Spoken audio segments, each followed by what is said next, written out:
Iran को जो पैसा मिला है टोल टैक्स लगा के, उसको उनके सेंट्रल बैंक में जमा करा दिया गया है, दे एडमिटेड।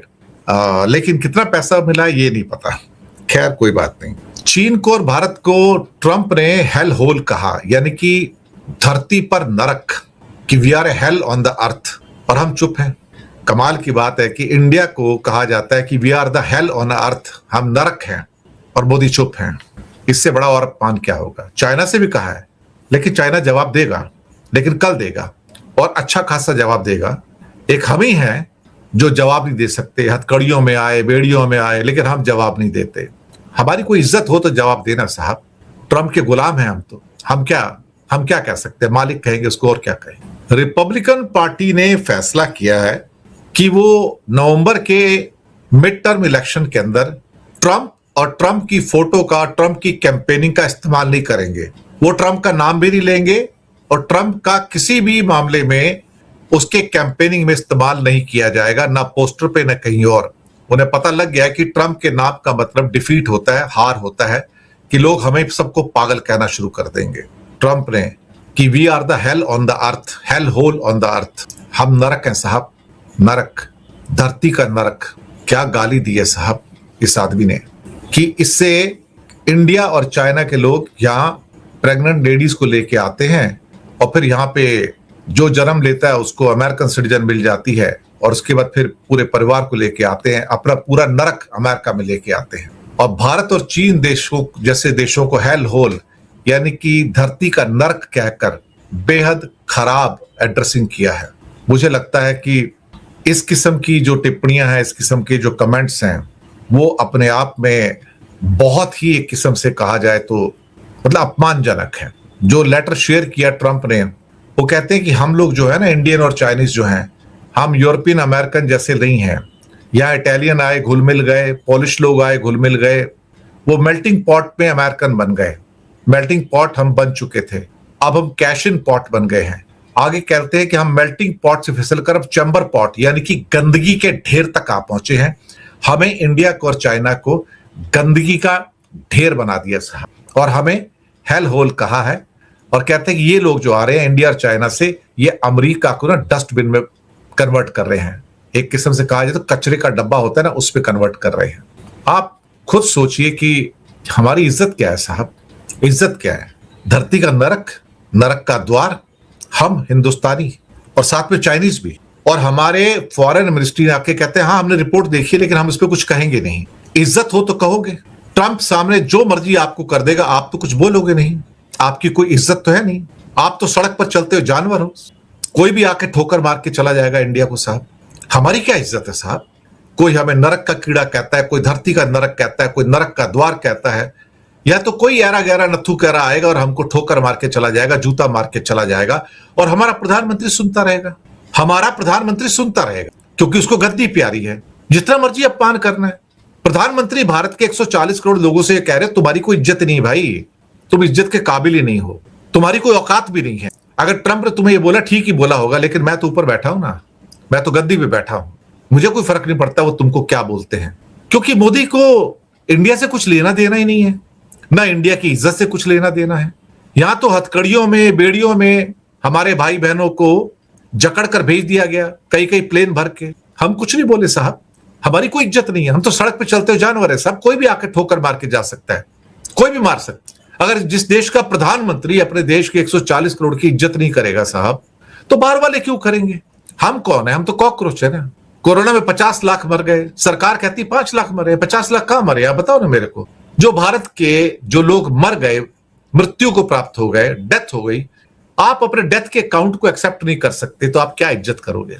यहाँ रोज सैकड़ों लोग मर जाते हैं साहब, कोई एक्सीडेंट में मरता है, कोई फैक्ट्री में जल के मरता है, कोई चलती हुई बस में चल के मरता है, कोई एक्सीडेंट में मर जाता है, किसी को क्या फर्क पड़ता है साहब। हम लोग तो एक नंबर है यहाँ पर, हम लोग इंसान थोड़ी है। इंडिया में इंसान की क्या कीमत है, कुछ भी नहीं है। We are just a number. और ये नंबर सिर्फ इंडिया में नहीं है साहब, ये पाकिस्तान में भी है, बांग्लादेश में भी, नेपाल में भी है। We are just a number sir. 10 यहां मर गए, 20 वहां मर गए, 50 वहां मर गए, 100 वहां मर गए, 500 मर गए, क्या फर्क पड़ता है साहब। We are just a number. हम ह्यूमन बीइंग्स थोड़ी हैं। तो हमें कोई गाली दे जाए, आके जूता मार के चला जाए, ठोकर मार के चला जाए, क्योंकि हमारा प्रधानमंत्री ऐसा है ना, वो कहता है जो मर्जी मार मार लो इनको, कुछ नहीं तो मरे हुए लोग हैं, कॉकरोच हैं, ये 140 करोड़ लोग थोड़ी हैं, ये तो कॉकरोच हैं, जाओ मार लो इनको। सो ट्रम्प आता है, मार के चला जाता है, कभी थप्पड़ मारता है, कभी बेड़ियों हथकड़ियों में डाल के भेज देता है, कभी कहता है तुम नरक के द्वार हो, कभी कहता है तुम धरती पे नरक हो, तुम्हारी इज्जत क्या है। That's India sir. मैं और क्या कहूं, दुख तो होगा, गुस्सा तो आएगा, आना भी चाहिए, लेकिन हम करें क्या। अगर हमारा प्रधानमंत्री ही शेमलेस है तो कोई क्या करेगा साहब। उसे अपने आप से प्यार है, 10-10 कैमरे लगा के अपनी फोटो खिंचवाता है, चाहे वो झालमुड़ी खाए या नकली 10-10 कैमरों को बुला के दार्जिलिंग के टी गार्डन्स के अंदर फोटो खिंचवाए, मीटिंग करवाए नकली। ये भी तो होता है ना, ड्रामा। सही बात है साहब, हमारी कोई इज्जत नहीं है इंडिया की साहब। नोबडी रिस्पेक्ट अस। कोई भी आता जाता मार के जाता है, अब तो कोई भी आता जाता। What the respect we have got, nothing sir. इसके बाद अब रिपब्लिकन पार्टी ने ट्रंप को त्याग दिया उधर, बोलते यार you are become a liability. Directly बोल दिया कि तुम एक लायबिलिटी बन गए हो, क्योंकि हम चुनाव जीतना चाहते हैं, लेकिन हम तुम्हारा नाम और तुम्हारा चेहरा इस्तेमाल नहीं करेंगे। तुम कोई कैंपेनिंग हमारे लिए नहीं करोगे, तुम कोई भी कैंपेनिंग नहीं करोगे।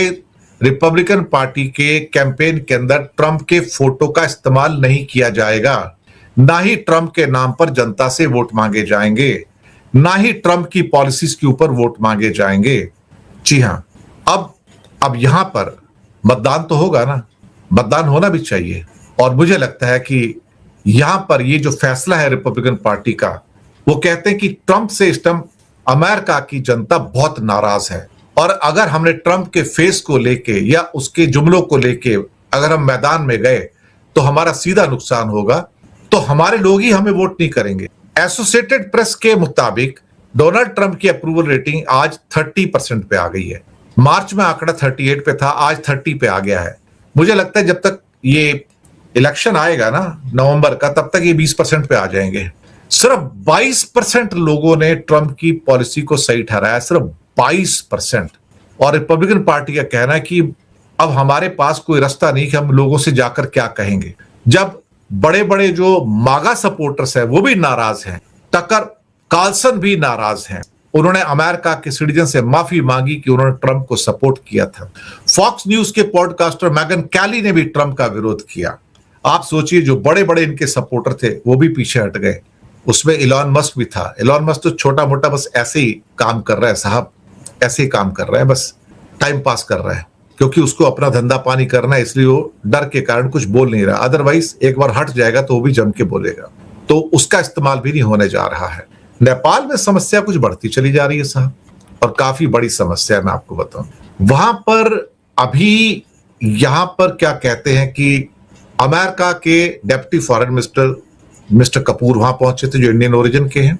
उसके बाद अब चाइना के ऑफिशियल वहां पर आ गए हैं, और दिल्ली सोच रही है कि हम क्या करें। अभी इंडिया ने अपना कोई ऑफिशियल वहां पर नहीं भेजा है। मैं आपको बताऊं, अब सिर्फ नेपाल का दौरा करने के लिए समीर पाल कपूर वहां पे आए। China was watching it. जैसे ही अमेरिका के ऑफिशियल्स वहां पहुंचे, तुरंत चाइना की फॉरेन मिनिस्ट्री के ऑफिशियल गाओ जिंग बीजिंग से तुरंत काठमांडू पहुंचे और वहां जाके उनसे बातचीत। पॉल कपूर कहता है कि अमेरिका कहता है कि अमेरिका नहीं चाहता कि चाइना या कोई अन्य कंट्री नेपाल पर अपना मोनोपोली जमाए। हम नहीं चाहते। चाइना का सीधे नाम लिया उन्होंने, मैं बताऊं, और दूसरे देशों की तरफ, भारत की तरफ इशारा था कि ये इनके अंडर में ना रहें, वो हमारे अंडर में रहे, यानी कि अमेरिका के अंडर में रहें। अब मुसीबत यह है कि बालन शाह से अमेरिका चाहता क्या है। ये बात तो सही है, वो इक्वेशंस कुछ बदलनी शुरू हो गई है। अब यहां पर डिप्लोमेटिक बॉक्सिंग चल रही है काठमांडू के अंदर, चाइना और अमेरिका के बीच। हम तो अभी बीच में नहीं है। चाइना ने तो मौका ताड़ती अपने बंदे भेज दिए वहां पर और कहा कि भाई जो भी है जैसे भी है। लेकिन इंडिया क्या कर रहा है यहां पर? इंडिया को भी जाना चाहिए वहां पर।